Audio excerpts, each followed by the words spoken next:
et bonsoir. Aujourd'hui sur le plateau de Du côté de chez Fred, il règne une agitation ébouriffante. Dans les coulisses, il y a beaucoup de monde. Tout le monde veut voir nos stars et vous allez avoir le plaisir de les découvrir immédiatement.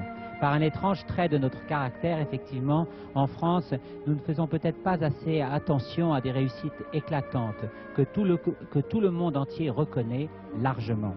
Légende des Français qui ne réussissent pas à Hollywood. Bien au contraire, beaucoup de Français ont réussi à Hollywood et d'une manière exceptionnelle. C'est comme si nous voulions oublier que le cinéma a été inventé par les frères Lumière, que le cinémascope a été inventé par le professeur Chrétien et que parmi nos plus belles et nos meilleurs acteurs ont fait là-bas quelques-uns des instants éclatants du 7e art. Alors un livre tout à fait formidable qui s'appelle Paris-Hollywood et dont il sera beaucoup question cette année puisqu'il sera aussi l'objet d'une séquence centrale des Césars. Un livre Paris-Hollywood répertorie avec une érudition formidable et puis une très belle iconographie tous les Français justement qui ont réussi à Hollywood. Alors honneur et gratitude à nos invités qui ont si bien illustré et défendu les qualités du cinéma sous le ciel d'Hollywood. À ma droite, Annabella. Annabella, véritable légende de l'histoire du cinéma, qui a travaillé avec Walter Lang, avec Allen Dwan, avec Henri Hathaway, au théâtre avec Kazan. À côté d'Annabella, Dominique Lebrun, l'auteur du livre. À côté de Dominique Lebrun, vous aurez tous reconnu Capucine. Capucine qui a fait également une carrière absolument éclatante avec Cukor, avec Mankiewicz, avec Hathaway, avec Black Edwards. Vous la revoyez très fréquemment à la télévision. À côté de Capucine, Vladimir Posner. Vladimir Posner a été notamment scénariste, car c'est un écrivain. Vous aurez l'occasion d'ailleurs de voir certains de ses livres. Il vient faire paraître récemment Les Brumes de San Francisco. Et Vladimir Posner a travaillé avec Jean Negulesco, Robert Siodmak. Il a été aussi l'ami de Salka Viertel et de Liliane Hellman, des noms légendaires d'Hollywood. À ma gauche, vous avez tous reconnu Ariel Dombal. Alors Ariel Dombal, elle vit à Hollywood comme à Paris, absolument comme un poisson dans l'eau. Elle a fait là-bas de nombreux feuilletons, notamment Miami Vice, Scene, Lace, et elle tourne actuellement pour un film américain à Nice. À côté d'Ariel, Serge Bourguignon. Serge Bourguignon qui lui aussi est à la fois français et hollywoodien. Il a notamment réalisé The Reward à Hollywood, on aura l'occasion d'en parler. Et enfin, Patrick Beauchot. Patrick Beauchot, vous le connaissez tous pour la scène anthologique de l'état des choses de Wim Wenders, et puis aussi pour La Collectionneuse. Et Patrick Beauchot est en Amérique une version peut-être moderne du French Lover qui a toujours aimé Hollywood. En tout cas, en France, on le considère souvent comme un acteur américain. Voilà un petit peu le climat d'aujourd'hui. Alors Dominique Lebrun, comment avez-vous procédé pour faire votre livre ? J'ai répertorié tous ces gens qui ont participé à cette aventure hollywoodienne et en répertoriant certaines personnes, d'autres venaient aussitôt se greffer à ces noms-là. Évidemment, on commence par des gens, tout de suite, on a à l'idée des gens comme Annabella ou comme Simone Simon, ou Claudette Colbert, René Clair, Charles Boyer, Maurice Chevalier, Daniel Darieux, Micheline Prel, Michel Morgan, enfin... Faut l'arrêter. Toutes les ingénues, toutes les jeunes premières, toutes les grandes actrices françaises ont tourné là-bas. Mais vous avez trouvé aussi les acteurs de complément et en plus, vous ne vous êtes pas du tout limité uniquement aux stars. Non, j'aime beaucoup les acteurs de complément, j'aime beaucoup les acteurs de complément français, plus spécialement. Et il y a beaucoup de gens qui sont devenus acteurs de complément à Hollywood et qui étaient stars en France, comme Dalio, qui était dans les premiers rôles et devenu acteur de complément, comme Victor Franzen aussi, ou des gens comme ça sont devenus des acteurs de complément là-bas. Mais aussi les décorateurs, les maquilleurs, les costumiers. Oui, parce que ce sont tous des gens qui font le cinéma, ce sont tous des gens très importants et il n'y a pas de raison de les oublier, de parler toujours que des comédiens, que j'aime beaucoup d'ailleurs. Mais c'est vrai que les compositeurs, les décorateurs et les scénaristes sont très très importants. Combien de temps avez-vous mis pour faire le livre ? Entre l'idée et la sortie du livre, il s'est passé 12 ans. Quel était la... 12 ans. 12 ans, oui. Donc quoi, c'était vraiment un domaine que les gens n'avaient pas beaucoup exploré parce que vous avez été obligé de tout faire. Pratiquement pas, oui. C'était simplement effleuré dans les histoires du cinéma où on parlait beaucoup des exilés suédois ou allemands qui sont effectivement très importants. Mais je me suis rendu compte en travaillant sur ce sujet que les Français finalement avaient une part très très importante dans Hollywood qui n'était pas connue. Quelle était l'attitude des gens à Hollywood quand vous y êtes allé pour faire le livre? Est-ce qu'ils étaient intéressés? Tous, oui. Tout le monde était intéressé et puis ils m'ont donné des noms de gens qui existaient, qui vivaient toujours là-bas.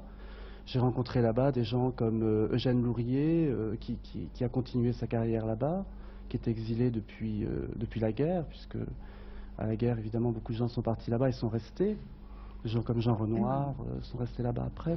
Annabella, dans une carrière comme la vôtre, tout à fait extraordinaire, puisque vous avez commencé avec Abel Gance, une carrière aussi longue et aussi riche, on a eu l'occasion de s'en rendre compte récemment avec un ciné-club à la télévision. Qu'est-ce que ça représentait, l'étape d'Hollywood, dans votre vie?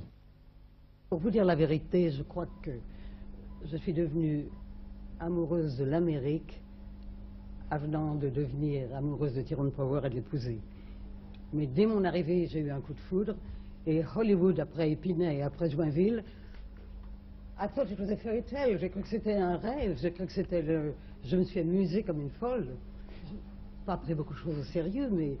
Sauf Tyrone, naturellement, et puis le métier. Mais les grandes parties, la manière dont...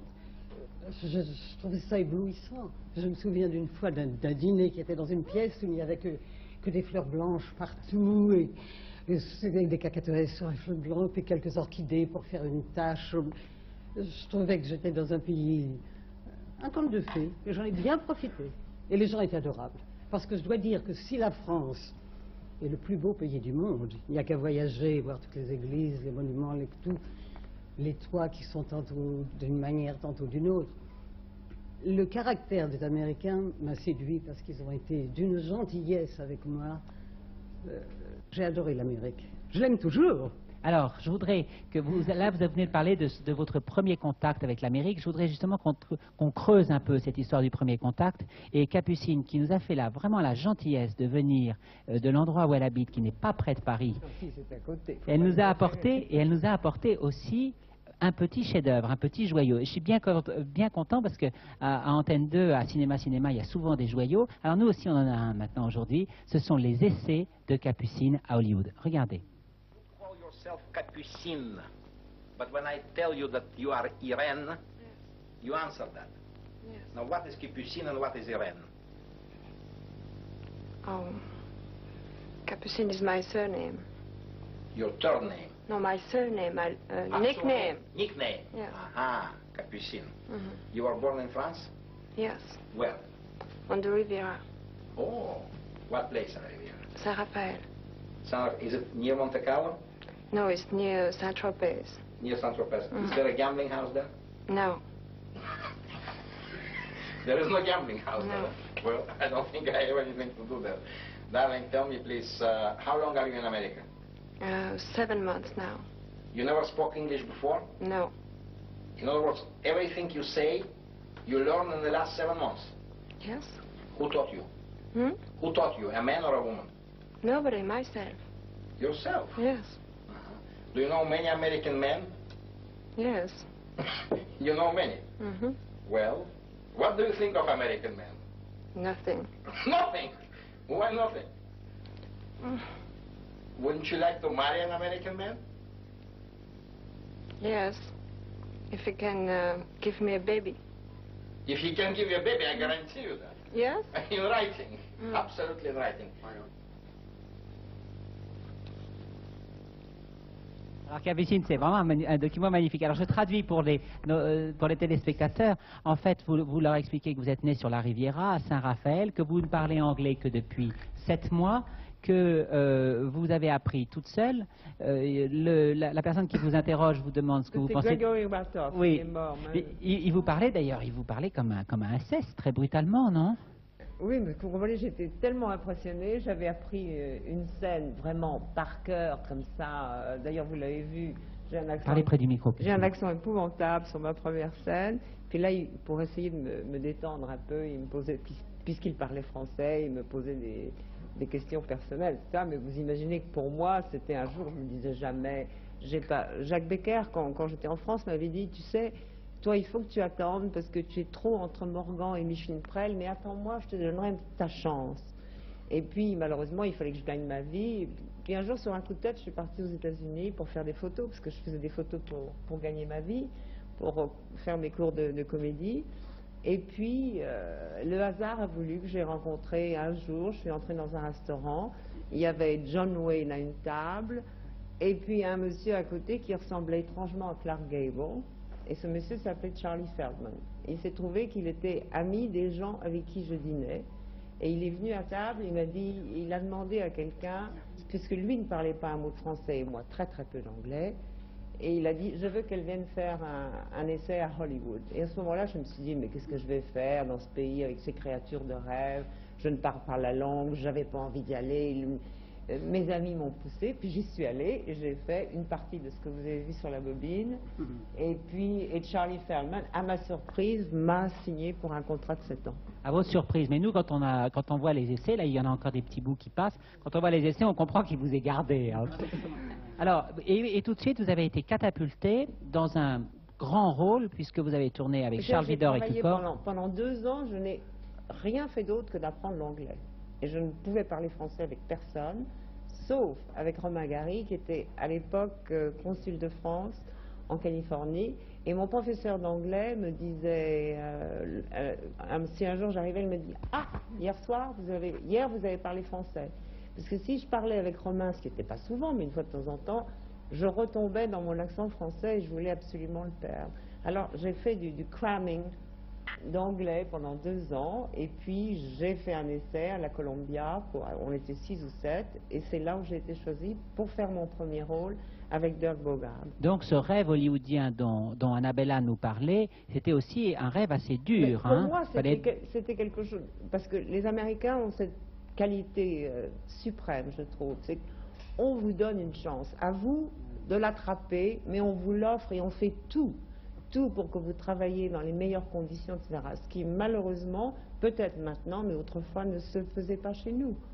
Vladimir Posner. Vous ne trouvez pas, Annabella? Vous ne trouvez pas qu'ils sont merveilleux? Ils vous donnent une chance. Ah oui, moi je trouve. Parlez dans le micro, Annabella. J'étais follement timide tant que je travaillais en France, et là-bas, j'ai perdu ma timidité grâce à leur gentillesse. Vladimir Posner, vous avez travaillé à Hollywood, notamment pendant la période de la guerre, et vous aviez comme amis des gens absolument remarquables qui étaient Salka Viertel et Liliane Hellman. Est-ce que vous étiez dans un univers, c'était des gens assez progressistes? Est-ce que vous étiez dans un groupe un peu séparé de Hollywood, ou est-ce que Hollywood c'était toute une grande famille de gens qui travaillaient tous les uns avec les autres? Je suis tombé là-dedans par erreur.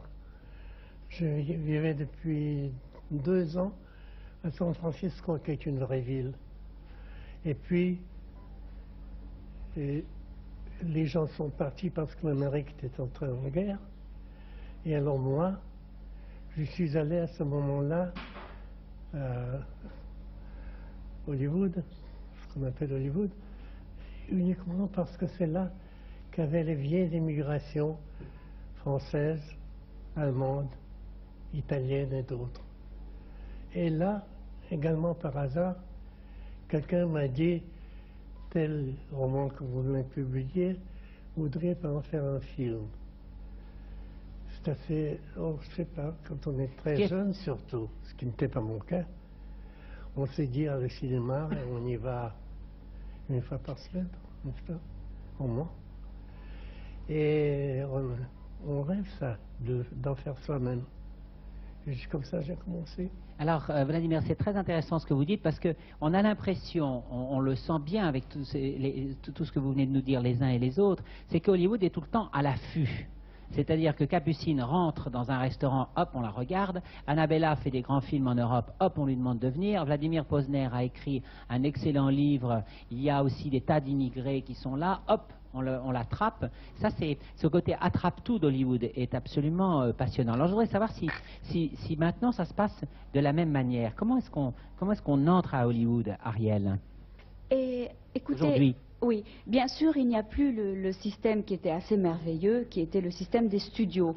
En revanche, maintenant, la télévision peut quelquefois vous happer et vous fait signer des contrats comme ça qui peuvent durer 5 ans. Moi, je trouve que c'est un peu aussi le nouveau danger d'Hollywood. Comment est-ce qu'on commence? Eh bien, comme viennent de le dire Capucine et voilà, Annabella. c'est toujours un peu le hasard. Moi, c'est vrai qu'ils cherchaient moi, ils sont venus me chercher, ils m'avaient vu dans un film de Romer, et voilà, j'ai passé des auditions. Mais Ils viennent vous chercher. Patrick, oui. est-ce qu'on est venu vous chercher?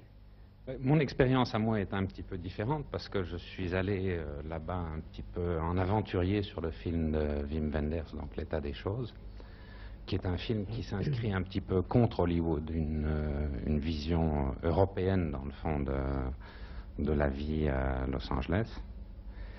Et les expériences suivantes ont été un peu dans le fil de l'aventure aussi, c'est-à-dire avec Alan Rudolph, ça s'est passé de nouveau un petit peu en marge du vrai Hollywood. Et ce qui est intéressant avec Hollywood, c'est qu'il y a des marges à Hollywood et que les marges quand même fonctionnent, ce qui n'est pas forcément le cas du cinéma français. Oui. Et donc, dans les marges d'Hollywood, finalement, vous faites une carrière qui est importante. Est-ce qu'une certaine insolence européenne gêne ou favorise les choses à Hollywood, Serge Bourguignon? Parce que vous avez la réputation d'être un insolent.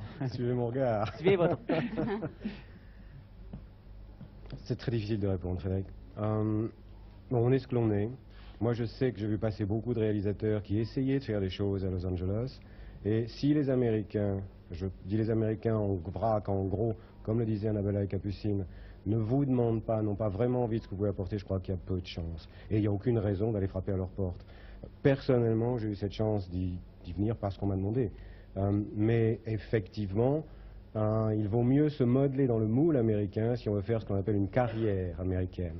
Mais bon, il y a des gens qui peuvent avoir envie de ça, d'autres qui n'en ont pas envie, ce n'était pas mon cas. Alors ça, on va en parler. On va parler justement du moule américain et puis de la manière dont vous avez gardé, malgré tout, très très fort votre identité.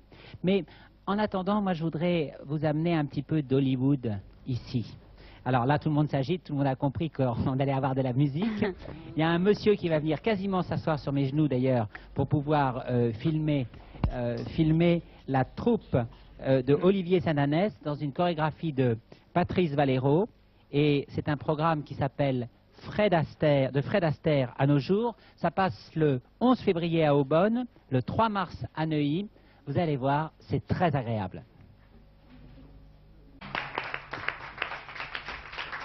Alors c'était une évocation du Cotton Club dans ce programme de Fred Astaire à nos jours. On va les retrouver d'ailleurs dans 2 minutes. Mais je crois que Fred Astaire, Annabella, vous l'avez connu. Parlez dans le micro, Annabella. Très peu. Une fois, un grand dîner, qui était d'ailleurs très gentiment donné à mon honneur et pour la France, il m'a invité à danser. Je n'ai jamais été une très bonne danseuse, mais aussitôt que j'ai dansé avec Fred Astaire, je me suis emmêlé tous les pieds, j'étais tellement intimidée, j'ai très mal dansé. Et Capucine a eu le même genre de problème. Oui, je me souviens, c'était un soir chez David Niven, et une merveilleuse soirée. Fred Astaire s'est levé, on était à la même table, et il m'a invité à danser, et là j'ai cru que j'allais mourir sur place. Je lui ai dit, ah non, monsieur Astaire, non, c'est pas possible, vous savez, je me sens tout en... Venez, m'a-t-il dit, et tout d'un coup, je me suis laissé porter, et ça a été l'événement de ma vie. Enfin, j'étais là depuis si peu de temps.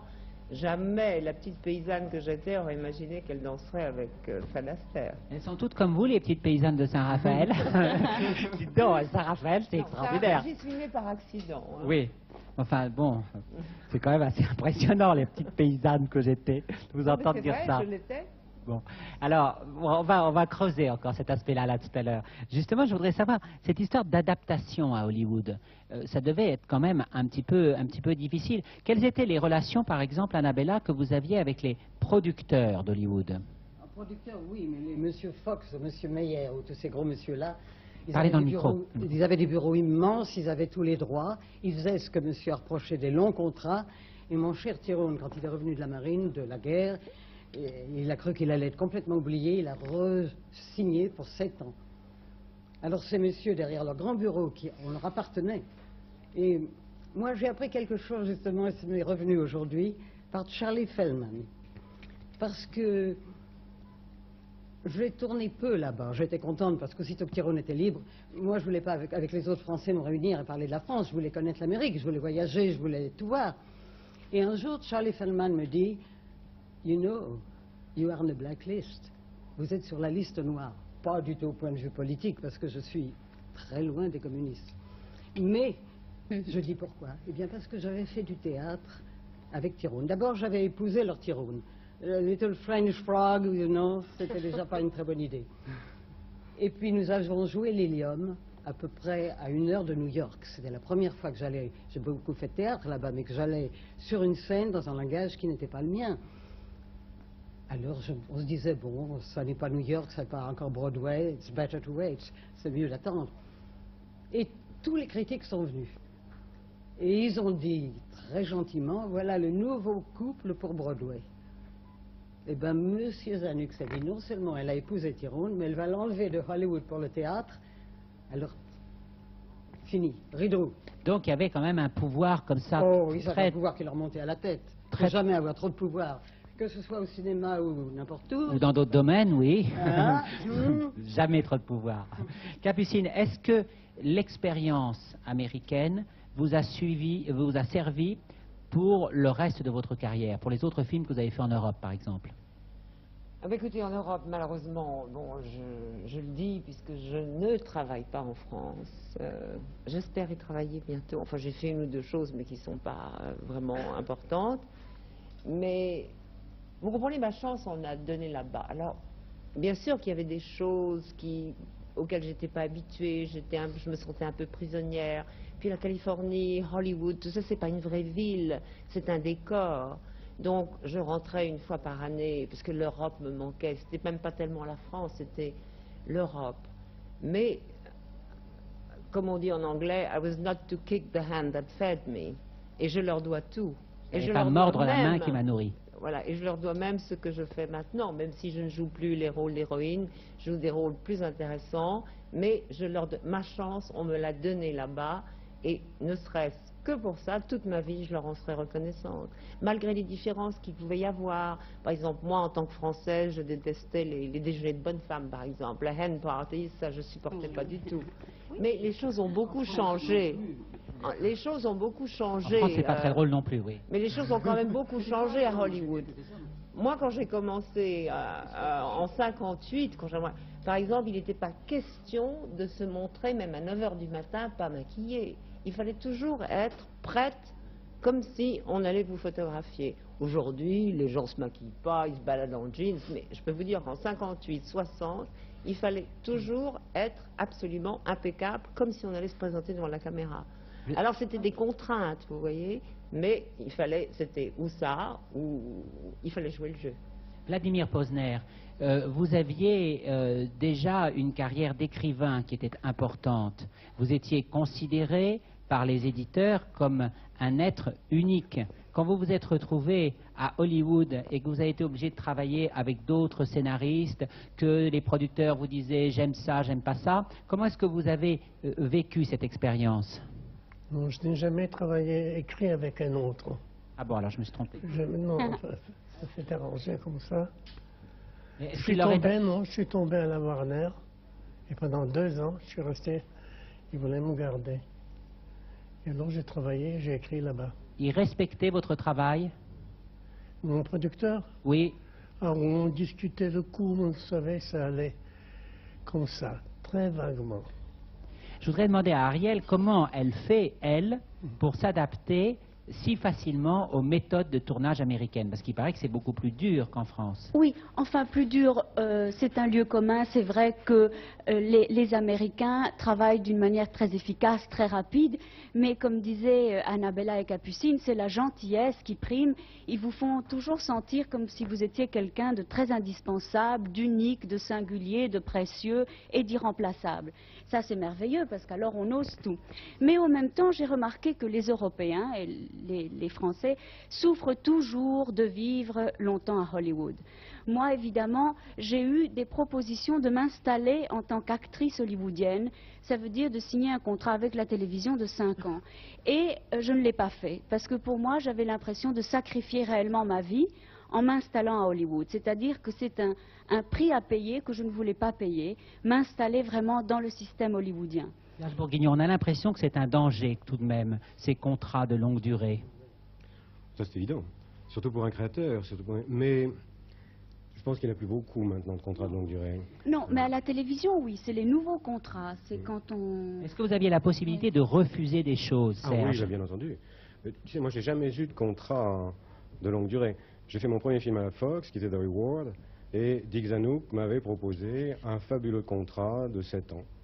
Et je dois dire que j'étais un gamin et un gamin... Mais là, c'est ce que ça veut dire, les contrats de 7 ans. Hein, je viens de rire, là. J'ai même pas réfléchi. Un esclavage, hein, oui. Oui, mais j'ai même pas réfléchi. Parce que je voulais faire un film au Japon tout de suite après, donc à moins que la Fox accepte de tourner ce film au Japon, mais ils avaient d'autres projets pour moi à ce moment-là.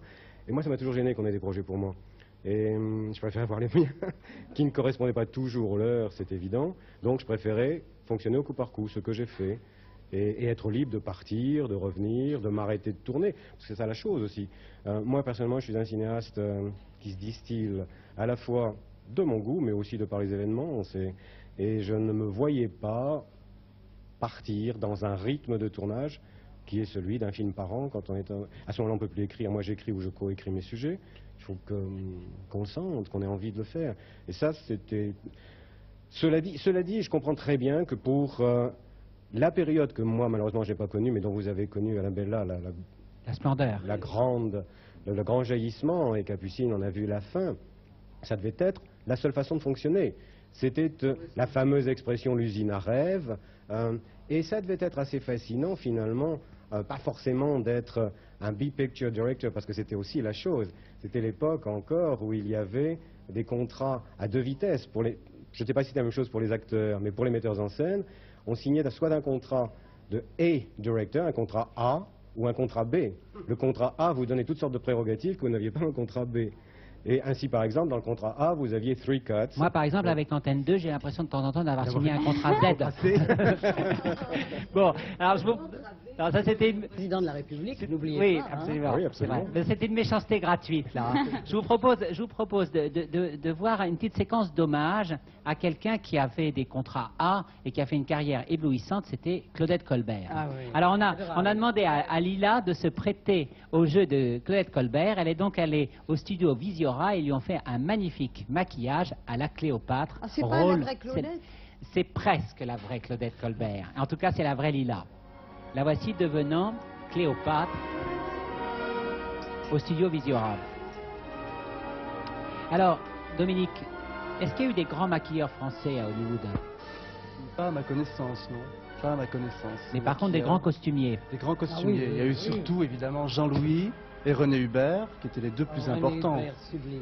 Et après, dans les années 50, le New Look ayant fait beaucoup de ravages aussi aux États-Unis, beaucoup de costumiers ont travaillé pour des films américains, mais de Paris, pas directement à Hollywood. Balmain y est allé 1 ou 2 fois, mais c'est tout. Mais même Coco Chanel a travaillé Coco Chanel pour dans les années, à la fin des années 20, oui. Gloria Swanson. Oui, oui.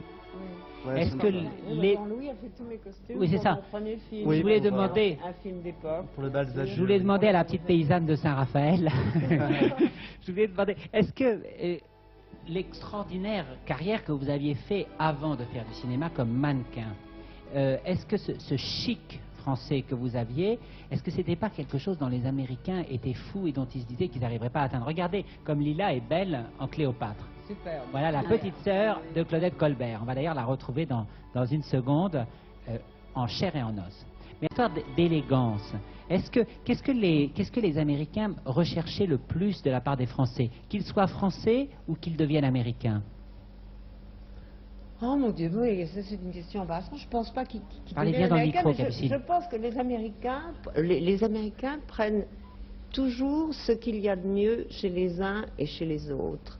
Ils n'ont pas, disons, ce complexe de supériorité que certaines fois nous avons les Français, peut-être pas à tort, mais quelquefois aussi à tort. Je crois que les Américains savent reconnaître une certaine qualité chez les gens. Est-ce que je me trompe? Non, non, c'est l'impression qu'on a, Ariel. Non, c'est ça. Et alors, ils veulent surtout pas qu'on perde notre French touch. Mais Ah enfin, oui, il n'en ça. faut pas trop de French touch, parce que si on a un accent à couper au couteau, ça ne marche pas dans la grande Amérique.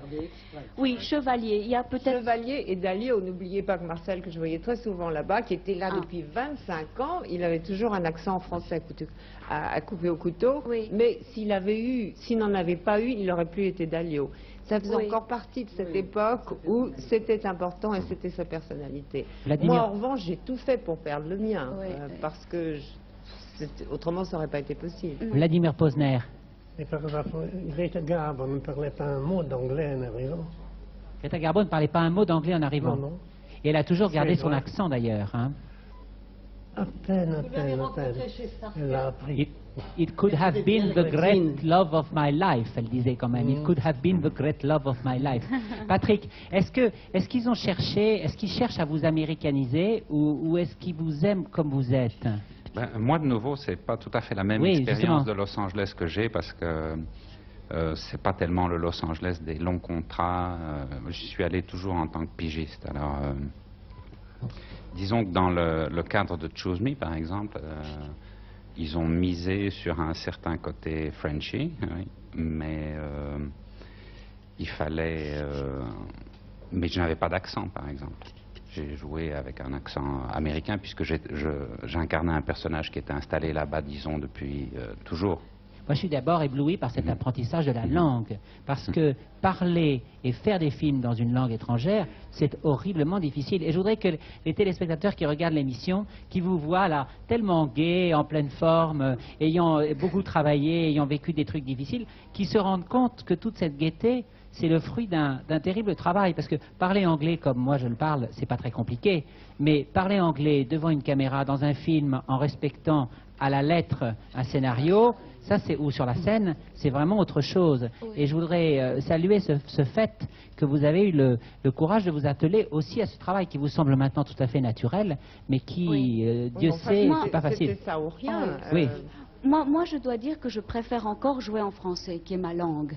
Mais je me suis adaptée aussi, enfin, le mieux possible à l'anglais. Mais je me rappelle qu'une fois, j'ai eu une scène avec Joan Collins et j'étais très intimidée.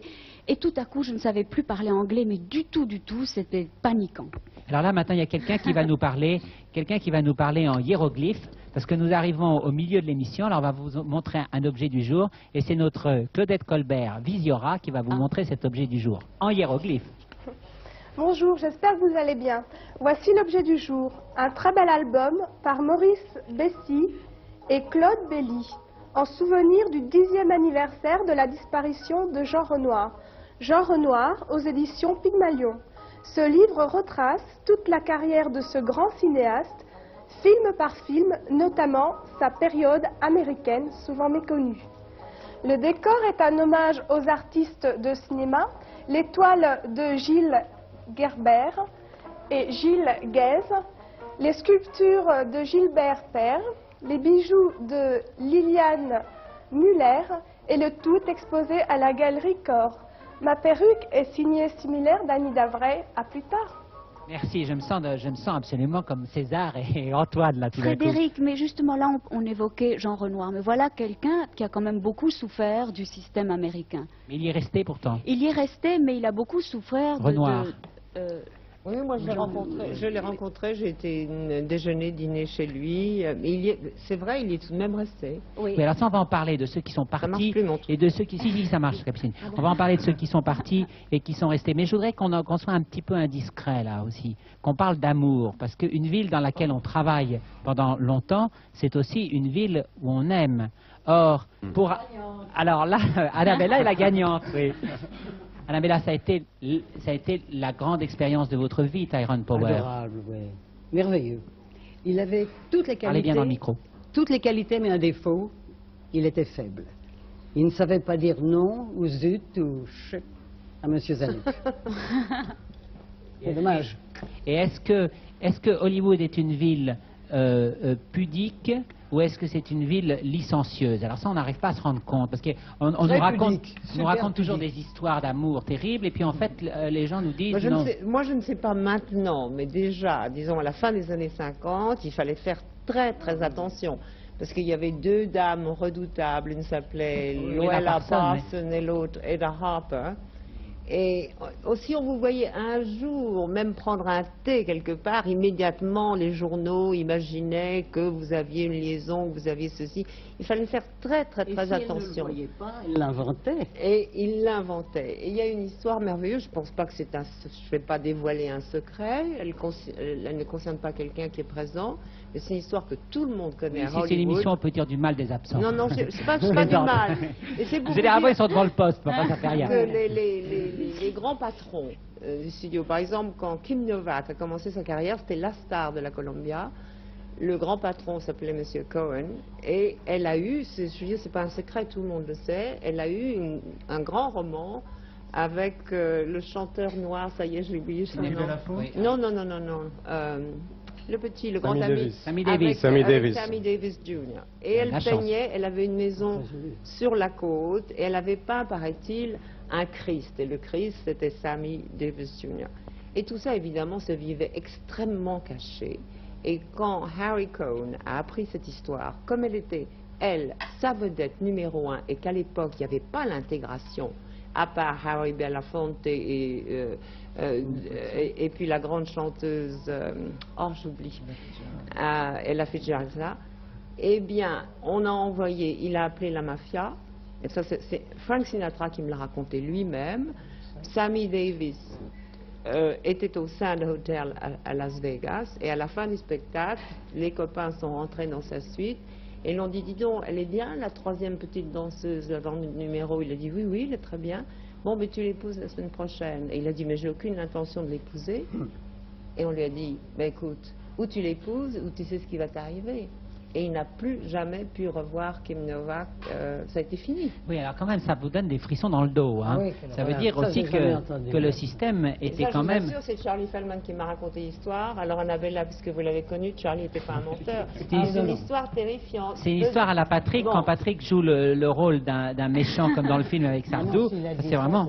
Mais aujourd'hui, ça ne se ferait plus. Mais dans les années, encore en 60, c'était comme ça. Mais moi, je trouve qu'aux États-Unis, il y a beaucoup plus de gossip et de journaux qui s'intéressent à la vie privée des gens qu'en France. En France, heureusement, il y a une espèce de pudeur et il n'y a pas cette prolifération de journaux qui sont uniquement sur la vie privée. Vladimir Posner, vous avez eu un cas très particulier qui était proche de vous, puisque c'était une amie de Salka Viertel, Greta Garbo, qui, elle, vivait à l'écart d'Hollywood. Personne ne savait. Personne ne savait, personne n'avait son adresse. La poste n'avait pas son adresse. Elle recevait son courrier, quand il y en avait, chez une amie qui avait écrit presque tous ses films. Voilà. Elle était totalement à l'écart. Alors ça, on pouvait Oui, aussi... je sais qu'une mais c'était fois, Garbo. on était reçus quelque part, un peu en dehors de la ville, et puis elle est venue vers moi, elle a dit, vous voudriez m'accompagner chez moi. Et elle a pris sa voiture, j'ai pris la mienne, et j'ai roulé après elle. Oui. Et elle est descendue, et elle a marché à pied un peu, et je devais l'accompagner jusqu'à la porte. Et je dois être une des rares personnes à connaître où elle vivait. Ah oui, Moi, alors je l'ai ça... rencontrée, elle avait loué Micro.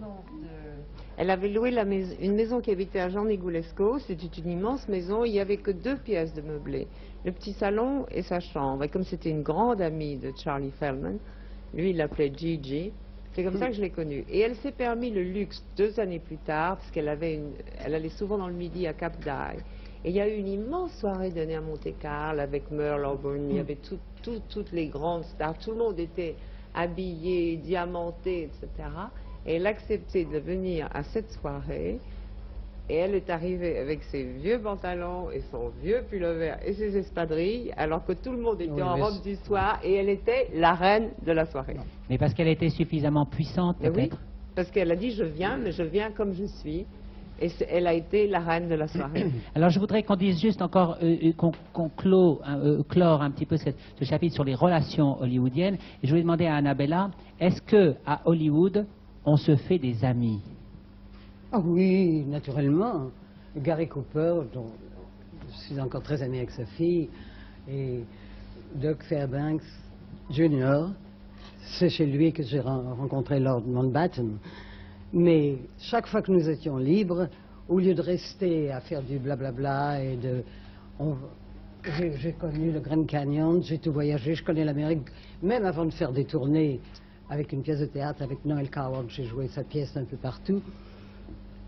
Je connaissais l'Amérique mieux que les Français qui se réunissaient un peu à cette époque-là, ne sachant pas très bien s'il fallait être pour Vichy ou pour Londres. Ah oui, alors ça c'est toute l'histoire de la guerre. Alors en sens inverse, est-ce qu'à Hollywood on se heurte à des jalousies? Est-ce qu'Ariel, il t'est arrivé d'avoir des jeunes actrices américaines qui te disaient oh, vous êtes française, moi je devrais tourner à votre place, etc. Non, non, non, moi je n'ai jamais senti ça du tout. Mais Frédéric, en fait, ce qui est aussi un grand rêve, c'est de tourner des films américains en Europe. Et ça, on en tourne de plus en plus. Et c'est pour moi l'idéal, oui. C'est ce que vous faites actuellement? Oui, c'est ce que je fais actuellement. Je tourne avec David Carradine à Nice. David Carradine qui déteste le système hollywoodien et qui a toujours voulu rester très marginal. Et alors cette Amérique qui vit en Europe, la voici à nouveau. Le monsieur va venir se réasseoir sur mes genoux. Parce que l'Amérique est encore là, celle de Fred Astaire à nos jours, dans un pot pourri destiné à nous séduire. Bravo! Alors comme Patrick Beauchot regardait Capucine d'une manière un peu trop attentive, je crois qu'il serait bon qu'il épouse la jeune femme qui vient de chanter New York, New York. C'est comme l'histoire de tout à l'heure. Patrick, est-ce que les cinéastes américains avec qui vous travaillez ont une bonne connaissance du cinéma français que nous faisons? Ça, j'ai pas l'impression du tout, par exemple. Moi, mon expérience d'Hollywood, de nouveau, est un peu différente parce que ce qui m'a beaucoup frappé, c'est pas tellement la gentillesse, l'ouverture, tout ça. J'ai eu affaire souvent, et dans un cas particulier, à des gens assez difficiles. Je pense par exemple à quelqu'un comme Frankenheimer, qui est un personnage assez typique de la zone hollywoodienne, qui se voudrait un peu français, etc., mais qui, dans la réalité, est quelqu'un qui, par exemple, est ivre de pouvoir. C'est quelqu'un qu'on rencontre souvent. Ça c'est ce dont Annabella nous parlait très justement tout à l'heure. Hein. C'est-à-dire qu'il entre sur le plateau et il faut d'abord vider des gens, quoi. Alors, il y a un certain nombre de têtes qu'il faut couper chaque matin. Il fait le tour et hop, c'est tac, tac, tac, celui-là, il s'en va. Il n'a pas coupé la tienne, j'espère. Il n'a pas coupé la mienne parce que ça a été un combat corps à corps. C'est très intéressant. Ça c'est intéressant ce que dit Patrick, parce que le Hollywood dont parlait Annabella et Capucine a considérablement changé, bien entendu. Maintenant, c'est différent. Mais je pense qu'Hollywood est un lieu de pouvoir. Ça a demeuré. Et peut-être plus encore maintenant. Et un lieu de pouvoir même d'une façon extrêmement basique. La culture qui permet de nuancer ses appétits, les Américains ne s'en embarrassent guère. Et il y a effectivement des corps à corps tous les jours à Hollywood. Tout est un rapport de force, ça il faut le savoir. Il y a deux façons de se... Ou bien on essaie de jouer des Américains, ou bien on essaie de savoir qui on est vraiment. Pas des Américains. Moi personnellement tout à l'heure j'étais un petit peu gêné, pardonnez-moi de vous le dire, des généralisations. J'aime pas généraliser, tout est, cas particulier. J'ai quelques souvenirs intéressants de rapports de force, où la seule façon où j'ai gagné, mais quand on gagne, on perd, parce qu'après, ces gens-là, qui ont, de toute façon, le pouvoir de vous permettre de refaire un film, si vous avez gagné, il y a quelque chose qui reste, et donc, c'est un jeu assez faussé. Mais c'est tout simplement parce que j'avais une espèce de grande naïveté, parce que je croyais absolument à ce que je voulais faire, et je disais, bon, je prends la porte, je m'en vais, et on laissait faire ce que je voulais. Serge, nous arrivons au terme de cette émission, et je pense que le témoignage de Patrick et de Serge était très important, parce qu'il nous a permis de bien voir, et ce que nous a dit Capucine, ce que vous nous avez tous dit en fait. Je pense qu'on a retiré un panorama assez précis du climat d'Hollywood. Mais je voudrais... Vladimir, vous vouliez dire une chose? Parlez dans le micro. Capucine, vous pouvez prêter votre micro? Ah, c'est vrai. Oui, allez-y. Il faudrait savoir que d'après la loi américaine, l'auteur du film, c'est le studio, c'est pas vous. Oui, mais ça a changé, ça change Alors, aussi. Il faut dire que sera... Hollywood n'est plus dans Hollywood. Hein. Il y a San Francisco, il y a New York, il y a toutes sortes d'indépendants. Et les marges dont tu parlais tout à l'heure, les marges sont en fait en dehors de Hollywood. Hollywood continue à se survivre. Il est notamment à Nice avec Ariel. Malheureusement, on est obligé de rendre l'antenne. Je voudrais que Lila ait le temps de nous donner quelques nouvelles, et puis après nous nous quittons. Lila.